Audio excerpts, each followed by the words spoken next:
جی پڑھیں.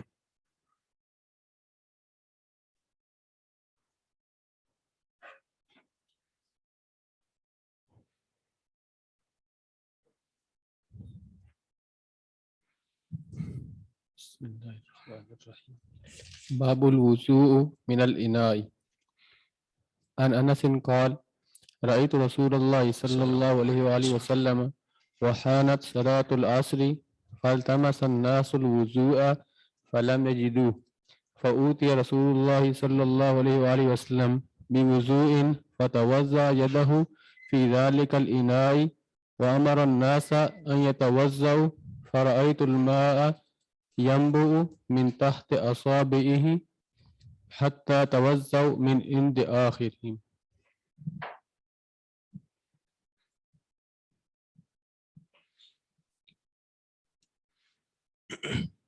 الحمدللہ والصلاة والسلام علی رسول اللہ اما بعد.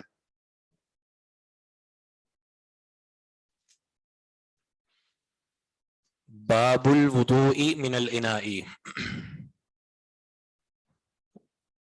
آپ نے باب الوضوء من الاناء پڑھا تھا جو کہ صحیح نہیں ہے.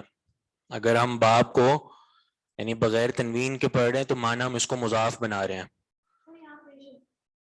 نہیں پیش تو پڑھیں گے ہی, بغیر تنوین کے اگر پڑھیں گے تو معنی ہم اس کو مضاف بنا رہے ہیں. تو جب مضاف بنا رہے ہیں تو آگے مضاف الیہ مجرور ہوگا. باب الوضوء من الاناء. اور اگر تنوین کے ساتھ پڑھیں تب ہم اس طرح پڑھ سکتے ہیں باب الوضوء من الاناء. یہ سارا جو طریقہ ہے باب پڑھنے کا وہ ہم آپ کو پہلے بتا چکے ہیں. الوضوء من الاناء, وضو کرنا من الاناء برتن سے,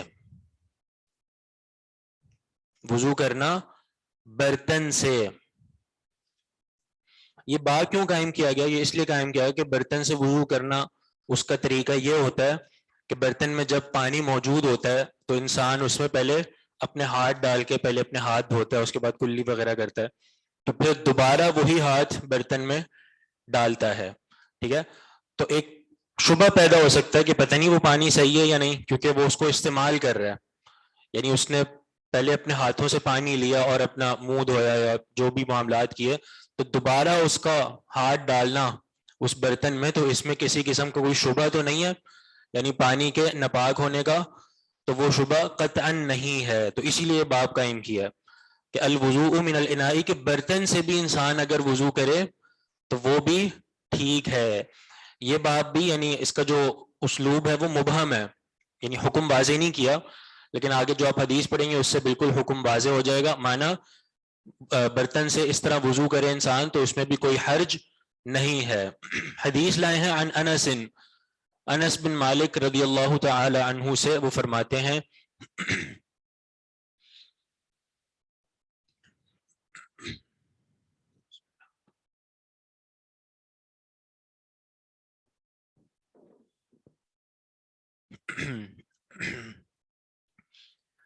رأیت رسول اللہ صلی اللہ علیہ وسلم, میں نے دیکھا رسول اللہ صلی اللہ علیہ وسلم کو, وحانت صلاۃ العصر, جبکہ عصر کی نماز کا وقت ہو چکا تھا. یہ واو حالیہ, جبکہ عصر کی نماز کا وقت ہو چکا تھا. حانت, ٹھیک ہے, حانا کا معنی ہوتا ہے ہو جانا, اکثر یہ کہا جاتا ہے لفظ حانت وقت الصلاۃ, حانا وقت الصلاۃ یا حانت صلاۃ العصر, ہو گیا عصر کی نماز کا وقت.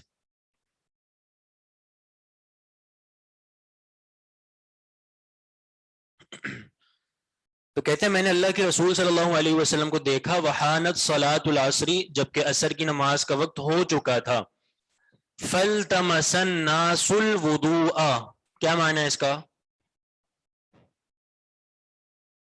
فالتمسا کیا معنی ہوتا ہے التمسا کا؟ تلاش کیا. ٹھیک ہے, التمسا یلتمسو التماسا, جس کا معنی ہوتا ہے تلاش کرنا.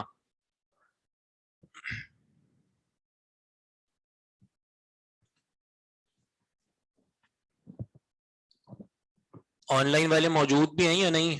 کوئی ابھی تک میسج نہیں آیا ان کا؟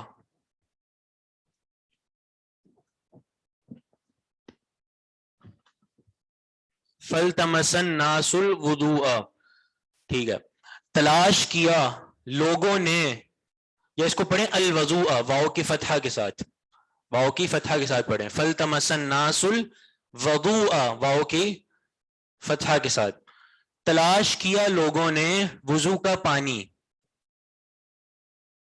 آپ لوگوں کے پاس واو کے اوپر کیا ہے، فتحہ ہے یا فتحہ ہی ہے؟ ٹھیک ہے. اور تلاش کیا لوگوں نے وضو کا پانی، فلم یجدوہ، کیا معنی؟ نہیں پایا انہوں نے اس کو، یعنی پانی کو، ٹھیک ہے، نہیں پایا اس کو یعنی پانی کو نہیں پایا. التماسا تلاش کرنا، جی ہاں، فلتمسا تلاش کیا، الناس لوگوں نے، الوضوء وضو کے پانی کو، فلم یجدوہ بس نہیں پایا انہوں نے اس کو، یعنی وضو کے پانی کو. یہ ہو ضمیر جا رہی ہے الوضوء کی طرف. وعلیکم السلام. فأتي رسول اللہ صلی اللہ علیہ وسلم بوضوء، جی وہی لفظ آ گیا پھر سے، کیا معنی کریں گے؟ فأتي رسول اللہ صلی اللہ علیہ وسلم بوضوء،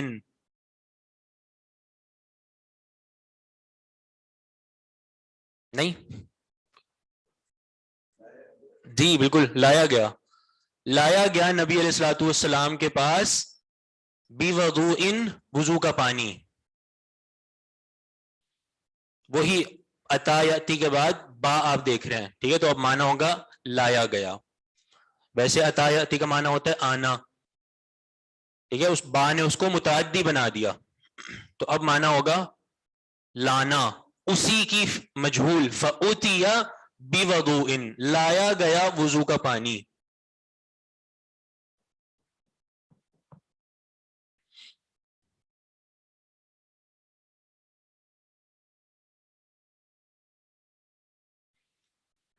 تو لایا گیا نبی علیہ الصلوۃ والسلام کے پاس وضو کا پانی. فوضع یدہ فی الاناء، فوضع یدہ فی ذلک الاناء، رکھا اپنے ہاتھ کو، فی ذلک الاناء اس برتن میں.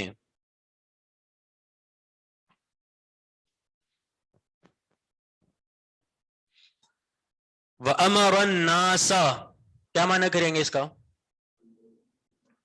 حکم دیا لوگوں کو، جی ہاں مفعول ہے. وَأَمَرَ النَّاسَ، اور حکم دیا، الناس لوگوں کو، حکم دینے والا کون ہے؟ اللہ کے رسول صلی اللہ علیہ وسلم. وَأَمَرَ النَّاسَ، اور حکم دیا لوگوں کو، أَن يَتَوَضَّؤُوا، یہ کہ وہ وضو کر لیں.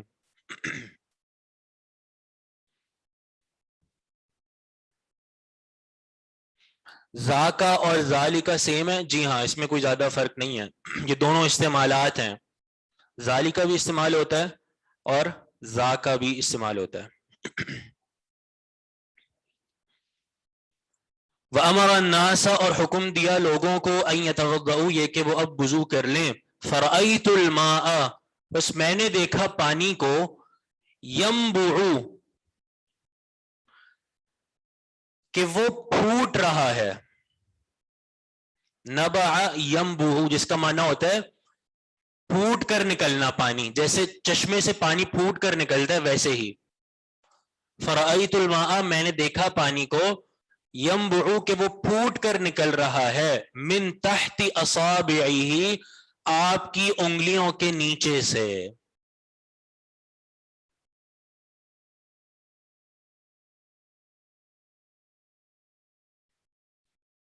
حتی توضؤوا،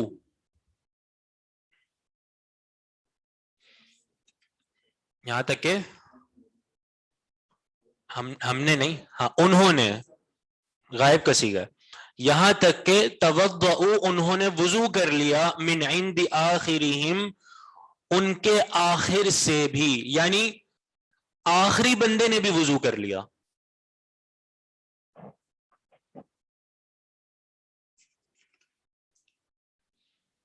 ٹھیک ہے، حتی توضؤ، یہاں تک کہ وضو کر لیا انہوں نے، من عند آخرہم، ان کے آخر سے. ان کے آخر سے کا مطلب یہ ہے کہ آخری بندے نے بھی وضو کر لیا. اس کا معنی یہ بتایا گیا من عند آخرہم کا کہ وہ ایک باری لگی ہوئی تھی وضو کرنے کی، تو وہ جو باری تھی نا وہ آخری بندے تک بھی پہنچ گئی، یعنی آخری جو بندہ تھا نا اس قوم کا، اس نے بھی اس سے وضو کر لیا.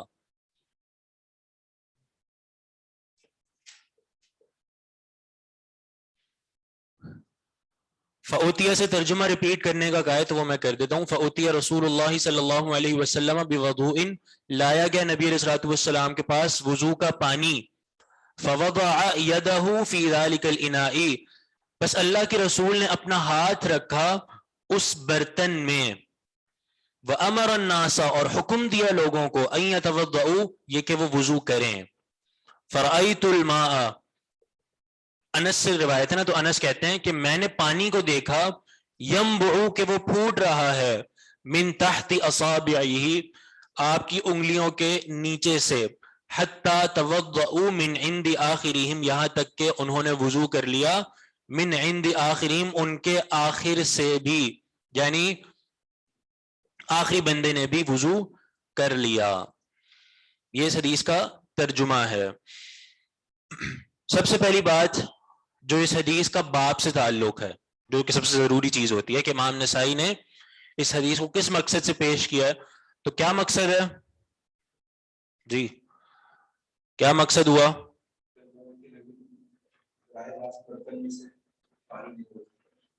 یعنی لوگوں کا اس برتن سے وضو کرنا. برتن ایک ہی تھا اور سب لوگ اس سے وضو کر رہے ہیں، اس کو استعمال کر رہے ہیں، تو معنی اس طرح کیا جا سکتا ہے اور برتن سے انسان وضو کر سکتا ہے، اس میں کوئی حرج نہیں ہے. اگر بعد میں بھی اسی برتن میں کسی نے وضو کرنا ہو یہ بھی ٹھیک ہے، تو بالکل اس طرح کیا جا سکتا ہے، اس میں کوئی حرج نہیں ہے. اگر نجاست لگی ہوتی پھر تو معاملہ اور ہے نا، پھر تو یعنی آپ کو یعنی یقین ہے کہ نجاست لگی ہوئی ہے، تو پہلی بات تو یہ کہ جو اس بندے پر فرض ہے وہ کیا ہے کہ اس کے لیے جائز نہیں ہے کہ وہ اپنے نجس ہاتھ کو برتن میں ڈالے، بلکہ اس کے لیے پہلے اس کو دھونا ضروری ہے. بالفرض اگر کسی نے ڈال دیا تو ظاہر ہے اگر وہ پانی کا وصف تبدیل ہو گیا تو وہ ناپاک ہو جائے گا.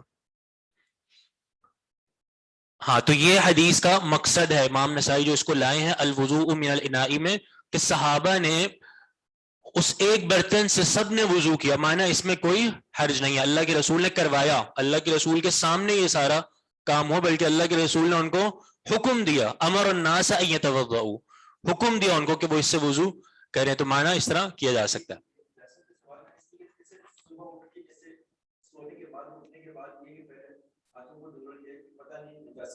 جی ہاں،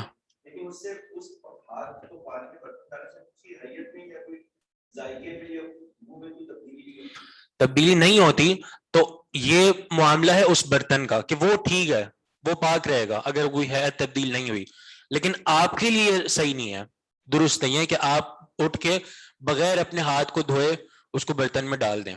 کہ اگر آپ نے مثال کے طور پر ڈال دیا نا تو اس کے لیے تو ویسے درست نہیں تھا، ناجائز تھا اس کے لیے، لیکن اگر اس نے ڈال دیا تو اس برتن کا حکم اب نجس کا نہیں ہے، برتن پاک ہے، الا یہ کہ وصف تبدیل ہو گیا. ٹھیک ہے، الا یہ کہ پتہ چل گیا آپ کو کہ نجاست داخل ہو گئی ہے، تب تو ناپاک ہے، وگرنہ صرف داخل کرنے سے وہ ناپاک نہیں ہوگا.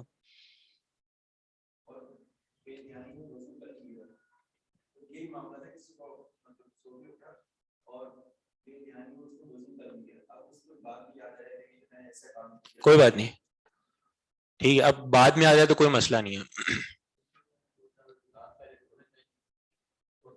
ہاں، حدیث میں ہے نا یستيقظ احدكم من نومه فلا يغمس يده في الاناء حتى يغسلها ثلاثا، 3 مرتبہ ہاتھوں کو دھونا ہے، اور اس سے مراد بھی بعض علماء نے وضو لیا کہ وضو کرے، کیونکہ 3 مرتبہ ہاتھوں کو دھونا وضو میں ہی ہوتا ہے. جی جی، ضروری ہے وہ. ہاں جی، تو بہرحال یہ حدیث ہے. اور ہاں، جو دوسری بات ہم نے اس حدیث میں پڑھی ہے وہ ہے اللہ کے رسول صلی اللہ علیہ وسلم کا معجزہ. ٹھیک ہے کیا؟ ہاں ینبع من تحت اصابعہ، کہ انس کہتے ہیں کہ میں نے باقاعدہ دیکھا کہ پانی اللہ کے رسول کی انگلیوں کے نیچے سے پھوٹ رہا ہے. تو یہ کیا ہوتا ہے؟ اس کو کیا کہتے ہیں؟ معجزہ. تو معجزے کے بارے میں کیا ہمارا ایمان ہونا چاہیے جی؟ مطلب ہے تو برحق نا. اگر اس طرح کوئی حدیث آئے تو ہمارے ایمان کا کیا تقاضا ہونا چاہیے کہ ہم اس کو اپنی عقل پہ رکھ کے دیکھیں یا نہیں؟ عقل پہ نہیں پہ رکھنا، کیونکہ معجزہ کہتے ہی اس چیز کو ہے، وہ چیز جو حواس میں سمجھ آنے والی نہ ہو اسی کو معجزہ کہتے ہیں. اور معجزہ یہ اللہ تعالیٰ کی نشانی ہے جو اللہ تعالیٰ اپنے انبیاء کے ساتھ کرتا رہا ہے. ٹھیک ہے، موسیٰ علیہ السلام کو معجزے دیے گئے، ابراہیم علیہ السلام کے ساتھ معجزات ہوئے، اللہ کے رسول صلی اللہ علیہ وسلم کے ساتھ کتنے معجزے آپ کو دیے گئے. تو انہی معجزوں میں سے ایک معجزہ یہ بھی تھا کہ بہت زیادہ لوگ تھے اور پانی انتہائی کم تھا، اسی کم پانی سے سارے لوگوں نے وضو کیا. اور انس کہتے ہیں کہ میں نے اس معجزے کو کیسے دیکھا کہ پانی باقاعدہ آپ کی انگلیوں کے نیچے سے پھوٹ رہا ہے. جی صلح حدیبیہ کا ذکر تو نہیں ہے.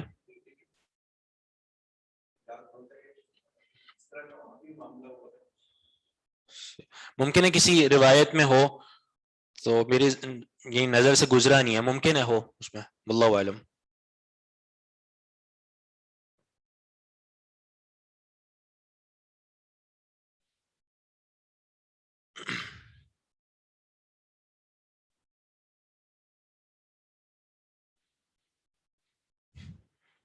سمجھ نہیں آیا کہ برتن میں سے وضو کیا یا ان کے ہاتھوں میں سے جو پانی نکلا؟ ہوا یہ کہ صحابہ نے تو برتن سے وضو کیا، لیکن اس برتن میں جو پانی تھا وہ زیادہ ہوتا رہا، اللہ کے رسول کی انگلیوں سے پانی نکلتا رہا.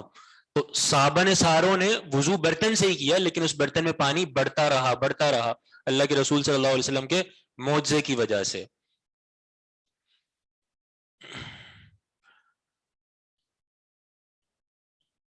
پیروں کے ساتھ بھی معجزے ہوتے ہیں. اچھا، معجزے کے ساتھ ایک اور چیز ہوتی ہے جسے ہم کہتے ہیں کرامت. ٹھیک ہے، سنا ہے آپ نے نام کرامات اولیاء؟ اس پہ کتابیں بھی لکھی گئی ہیں. تو اگر آپ کبھی بور ہوئے ہو نا تو آپ وہ کتابیں پڑھیے گا، کرامات اولیاء. دیکھیں کرامت جو ہوتی ہے نا، کرامت، پہلی بات تو کرامت کا انکار کیا نہیں ہے، علماء نے کرامت کو مانا ہے سوائے معتزلہ کے. معتزلہ پہلا وہ گروہ تھا جنہوں نے اولیاء کی کرامت کا انکار کیا تھا کہ یہ کوئی ایسی چیز نہیں ہے.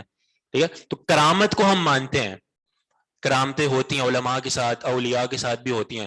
لیکن جی یہ کرامت کے جی فلاں جو ہے وہ اڑتا ہے، ہوا میں اڑتا ہے، اور فلاں جو پیر تھے انہوں نے ملک الموت سے وہ تھیلی جس میں انہوں نے روحیں وہ لے جا رہے تھے وہ چھین لی. ٹھیک ہے، اور وہ جب چھینی تو جتنے بھی لوگ مرے ہوئے تھے وہ سارے زندہ ہو گئے. اور جی فلاں وہ اس پہ سمندر پہ چلتا ہے. تو یہ جو کرامتیں ہیں نا یہ سمجھ آنے والی نہیں ہے. یعنی اس کو ہم شریعت کے میزان پہ اگر رکھیں تو یہ بات شریعت کے میزان پہ بھی نہیں اترتی، کیونکہ اللہ تعالیٰ نے جو قرآن مجید میں اولیاء اللہ کی تعریف کی ہے نا اس میں یہ بات ذکر نہیں کی ہے کہ اللہ کا ولی وہ ہے جو آسمان میں اڑتا ہو یا سمندر پہ چلتا ہو. ٹھیک ہے، اس کو جو ہے وہ موت و حیات کے جو ہے وہ معاملات کا تصرف دیا گیا ہو، وہ اولیاء نہیں ہے. بلکہ کون ہے؟ الا ان اولیاء اللہ لا خوف علیہم ولا هم يحزنون الذین آمنوا وکانوا یتقون. یہ ہے اولیاء. ٹھیک ہے، جو ایمان لائے اور اللہ سے ڈرتے رہے، تقوی کے پہاڑ رہے، ان کو کہا جاتا ہے اولیاء. تو ان سے جو ہے وہ اس طرح کی کرامات جو ہے ان کا صدور ہوتا رہا. جیسے مثال کے طور پہ ایک کرامت ہمیں جو یعنی والد محترم بتاتے رہے ہیں، شیخ غالباً عبداللہ بڈی مالوی رحمہ اللہ، بہت بڑے محدث تھے، پنجاب سے ان کا تعلق تھا. تو وہ ایک علاقے میں گئے درس و تدریس اور تبلیغ دین کے لیے. تو اس علاقے والوں نے ایک شکایت کی کہ ہمارے یہاں نا بارش نہیں ہوتی،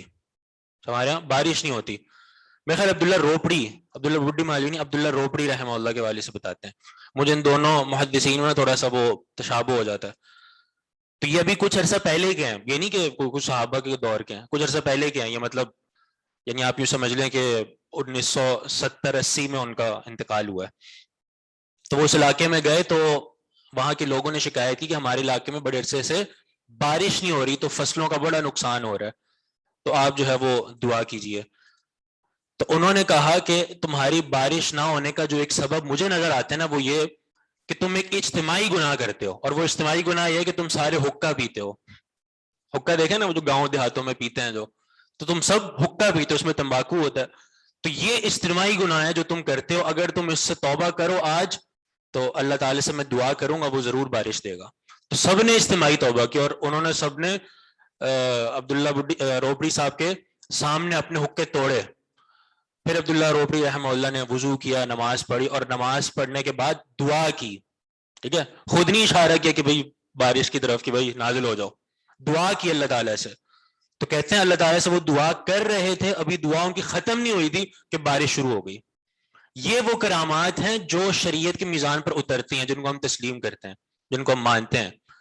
ان میں بھی سب میں تعلق اللہ تعالیٰ سے ہی ہے. ٹھیک ہے, تو جو یہ کرامتے ہیں کہ جی وہ بغیر چارجر کے فون چارج کرتے رہے, ٹھیک ہے, وہ کچھ ایک چلے میں وہ شامل تھے, کوئی 40 دنوں کا وہ چلہ تھا, اور اس میں انہوں نے اپنا فون چارج نہیں کیا. ٹھیک ہے, فون اپنا انہوں نے چارج نہیں کیا, بلکہ وہ بغیر چارجر کے ہی چلتا رہا. تو یہ جو کرامتے ہیں یہ نہ سمجھنے والی ہیں.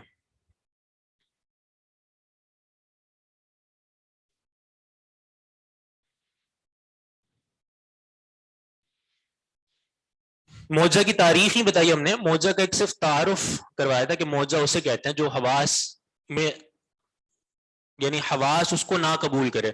معجزے کا جو مادہ ہے نا وہ عین جیم زا, یعنی عجزہ.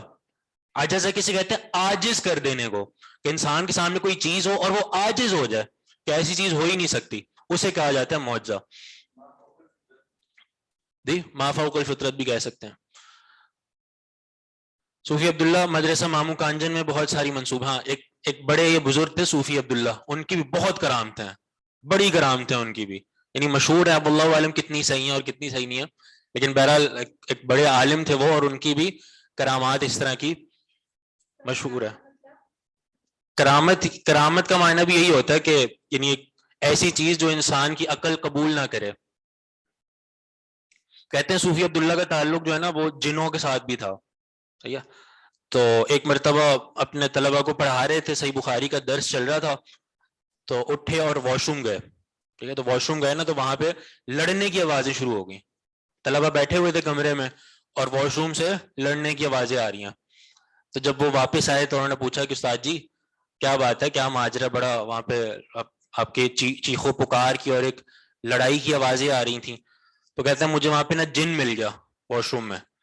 تو میں نے اسے کہا کہ میں دعا پڑھ کے آیا ہوں, اللہم انی اعوذ بک من الخبث والخبائث, تو یہاں کیا کر رہا ہے؟ تو میں نے اسے پکڑ لیا.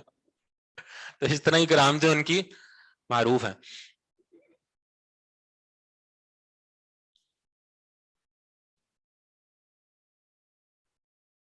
ہاں یہ بھی ہے, مدینہ گھوم آتے ہیں, صحیح ہے. چلیں آگے پڑھیں.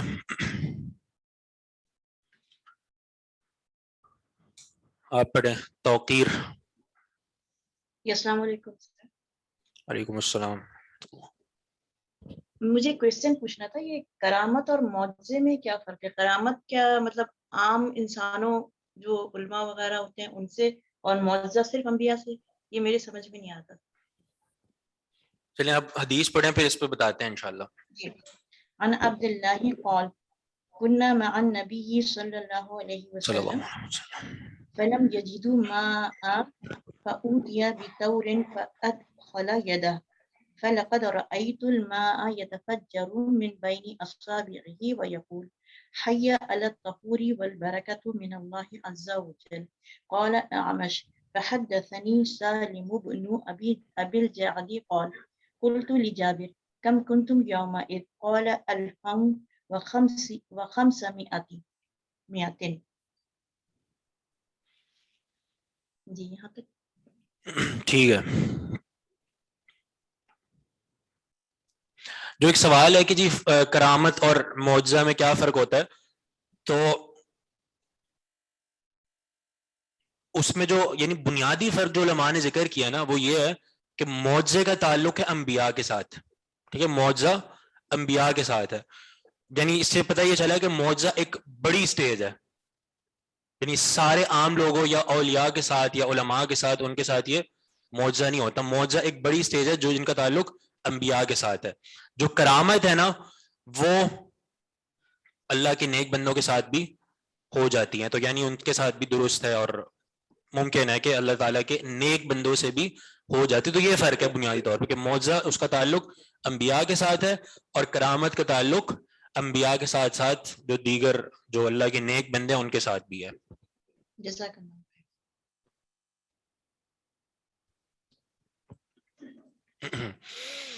جی یہ جو حدیث ہے عن عبداللہ, آپ کے پاس کیا ہے؟ عن عبداللہ, آگے کچھ نہیں ہے. تو کون ہے عبداللہ سے مراد؟ عبداللہ بن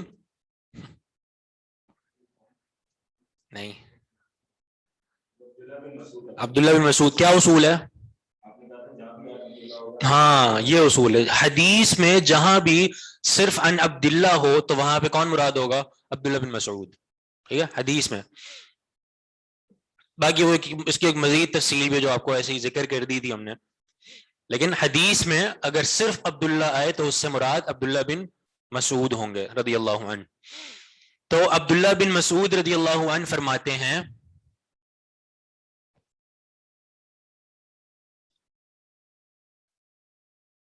قرآن کہتا ہے کہ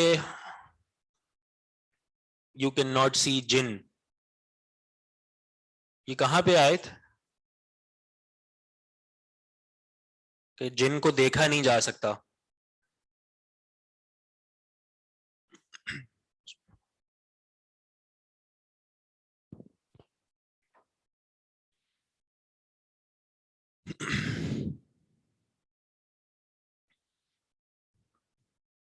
چلیں حدیث پڑھ لیتے ہیں پھر بات کرتے ہیں. عبداللہ بن مسعود رضی اللہ عنہ فرماتے ہیں کننا مع النبی صلی اللہ علیہ وسلم, ہم نبی علیہ الصلوۃ والسلام کے ساتھ تھے. فلم یجدوا ماء, بس انہوں نے نہیں پایا پانی, نہیں پایا پانی. فأتي, آگے کیا ہے؟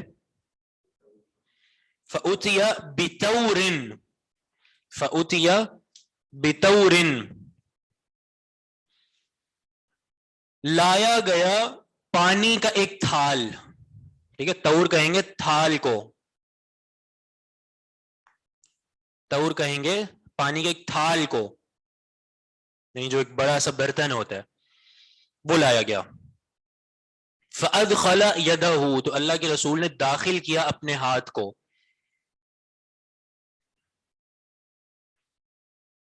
فلقد رأيت الماء يتفجر من بين أصابعه,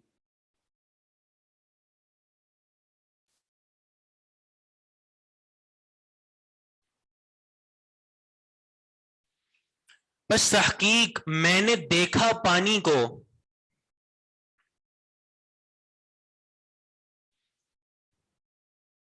یتفجر, کہ وہ پھوٹ رہا ہے من بین اصابعہ, آپ کی انگلیوں کے درمیان سے. ویقول, اور آپ فرما رہے ہیں.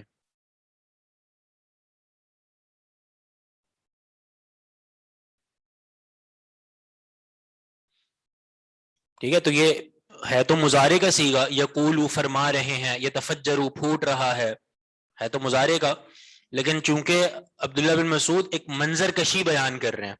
ٹھیک ہے, تو جب کوئی منظر بیان کیا جا رہا ہو نا کہ لقد رأیت ہکذا, کہ میں نے ایسے دیکھا, تو وہ جو آگے بتایا جا رہا ہوتا ہے منظر, اس کو فعل مضارع کے ساتھ بھی بیان کیا جاتا ہے کہ وہ بطور ایک حال کے بتایا جا رہا ہے کہ ایسا لگ رہا ہے کہ میں ابھی بھی دیکھ رہا ہوں. منظر کشی میں اسی طرح ہوتا ہے.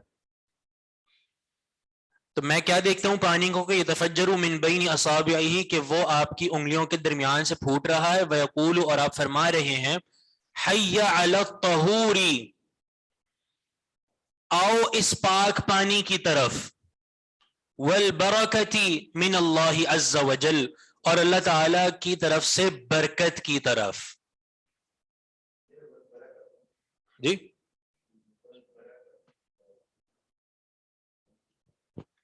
یعنی آپ کے پاس والبرکتو ہے، ٹھیک ہے، ایک اعراب اس کا یہ بھی ہے والبرکتو، یعنی اس کا پھر اس طرح ہوگا حی علی الطہور والبرکۃ من اللہ عز وجل. اس صورت میں یہ دونوں الگ الگ جملے ہوں گے. کیسے؟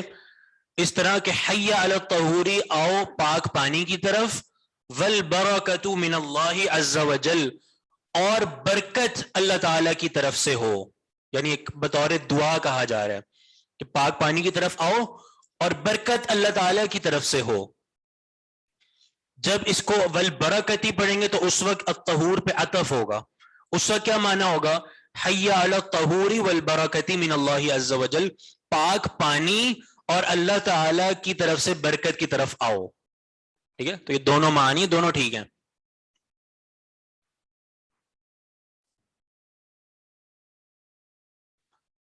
اچھا، قال الاعمش، اعمش فرماتے ہیں فحدثنی سالم بن ابی الجعد، مجھے یہ حدیث بیان کی سالم بن ابو جعد نے. قال، سالم کہتے ہیں قلت لجابر، یعنی سالم اپنے استاد جن سے وہ روایت کر رہے ہیں وہاں پہ جابر تھے، تو میں نے جابر سے کہا کم کنتم یومئذ، اس دن آپ کی تعداد کتنی تھی؟ کم کنتم یومئذ، اس دن آپ کی تعداد کتنی تھی، آپ لوگ کتنے تھے؟ قال، تو جابر نے کہا 1500، جی کتنے ہوئے یہ؟ 1500، جی 100، 1500، جی ہاں 1500، 1000 اور 500 500، یعنی 1500.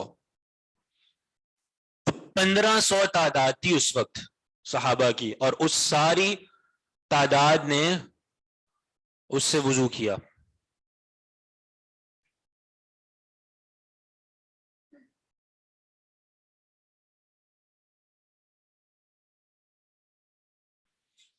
ٹھیک ہے، تو یہ اسی حدیث کا ایک مزید الفاظ کے ساتھ ذکر ہوا ہے. تو اس میں بھی اللہ کے رسول کا معجزہ ذکر ہے. استدلال جو اس حدیث سے کیا گیا وہ یہ کہ صحابہ نے اللہ کے رسول صلی اللہ علیہ وسلم کے حکم کے مطابق اس برتن سے وضو کیا.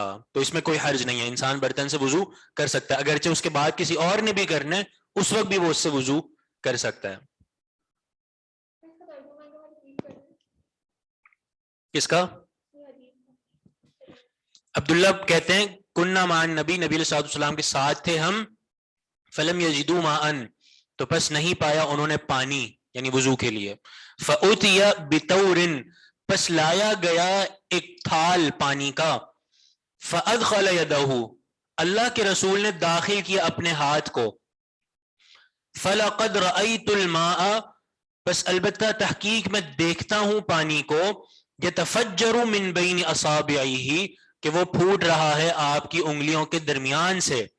وَيَقُولُ، اور آپ یہ فرما رہے ہیں حَيَّ عَلَى الطَّهُورِ وَالْبَرَكَةِ مِنَ اللَّهِ عَزَّ وَجَلَ، آؤ پاک پانی اور اللہ کی طرف سے برکت کی طرف. دوسرا معنی حَيَّ عَلَى الطَّهُورِ وَالْبَرَكَةُ مِنَ اللَّهِ عَزَّ وَجَلَ، اور اس صورت میں واو استیناف کا ہوگا. جی ہاں، ایک نے یہ بات بھی کی تھی، واو مستانفہ ہوگا یہاں پہ کہ آؤ پاک پانی کی طرف، والبرکۃ من اللہ عز وجل، اور برکت ہو اللہ تعالی کی طرف سے. قال الاعمش، حدیث پوری ہو گئی. سند میں ایک راوی ہے جن کا نام ہے اعمش. اعمش کا سند میں جو استاد ہے وہ ہے ابراہیم، ٹھیک ہے، لیکن ایک اور سند میں اعمش کہتے ہیں کہ میں نے اپنے استاد سالم بن ابو جعد جنہوں نے مجھے حدیث بیان کی تھی، تو کہتے ہیں قال الاعمش، اعمش کہتے ہیں فحدثنی سالم بن ابی الجعد، یہی حدیث مجھے سالم بن ابو جعد نے بھی روایت کی. قال، سالم کہتے ہیں قلت لجابر، میں نے جابر رضی اللہ عنہ سے کہا کم کنتم یومئذ، آپ اس دن کتنی تعداد میں تھے؟ قال، تو انہوں نے فرمایا 1500، 1500، اس دن ہماری تعداد 1500 تھی. واضح ہے یہ بات؟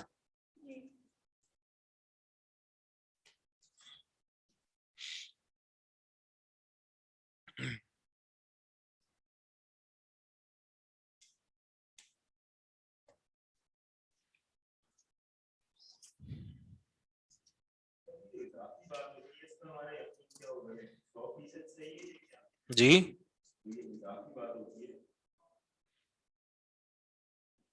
ایک منٹ. اچھا یہ حدیث آپ جیسے کہہ رہے تھے وہ صحیح ہے کہ یہ حدیبیہ کے موقع کی ہے, ٹھیک ہے, جو آپ نے حدیث پڑھی ہے نا تو اس کا تعلق حدیبیہ, مقام حدیبیہ پر, جہاں پہ جنگ حدیبیہ ہوئی تھی, اس صلح حدیبیہ, وہیں پر یہ سارا قصہ اور سارا معاملہ ہوا تھا. اصابع یعنی آپ کی انگلیاں. حدثنی کا مطلب ہے حدیث بیان کی مجھے. قلتو سے مراد ہے سالم, ٹھیک ہے, یعنی سالم بن ابو جعد نے حدیث بیان کی. قال قلت لجابر, تو سالم کہتے ہیں کہ میں نے اپنے استاد جابر سے کہا. سالم خود تابعی ہیں, جی ہاں, کیونکہ انہوں نے جابر رضی اللہ عنہ سے ملاقات کی ہے. پانی کی طرف آؤ میں, پانی کہاں ہے؟ الطہور کا معنی پانی ہی ہے, ٹھیک ہے, طہور کا معنی یعنی اس کو, طہور کا جو لفظ ہے وہ پاک پانی کے لیے بھی استعمال ہوتا ہے. وانزلنا من السماء, وہاں تو چلو مان طہور ہے, لیکن ویسے طہور اگر لفظ آ جائے تو وہاں پہ بھی پاک پانی کے لیے استعمال ہوتا ہے.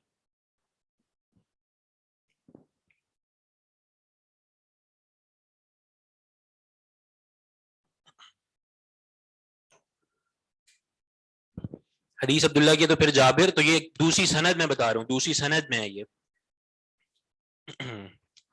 ٹھیک ہے, انشاءاللہ کل پڑھتے ہیں پھر اگلی کلاس میں.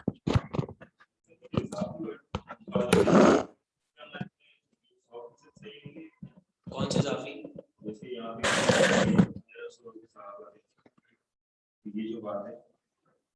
ایک اندازہ ہوتا ہے, ٹھیک ہے, اور اندازہ اس طرح بھی ہوتا ہے کہ وہ پہلے شمار کیا کرتے تھے. شمار یعنی شمار سے مطلب یہ کہ ایک علاقے سے لوگ آئے تو وہاں پہ انہوں نے شمار کیے ہوتے, مثال کے طور پہ 500 تھے, تو دوسرے علاقے سے آئے وہاں پہ 300 تھے, اس طرح شمار بن جاتا ہے. تو سب جمع ہوتے ہیں تو ایک اندازہ لگا دیا جاتا ہے کہ تقریباً 1500 ہوتے ہیں. لیکن 2-3 اوپر ہو جائیں نیچے ہو جائیں اس سے کوئی فرق نہیں پڑتا.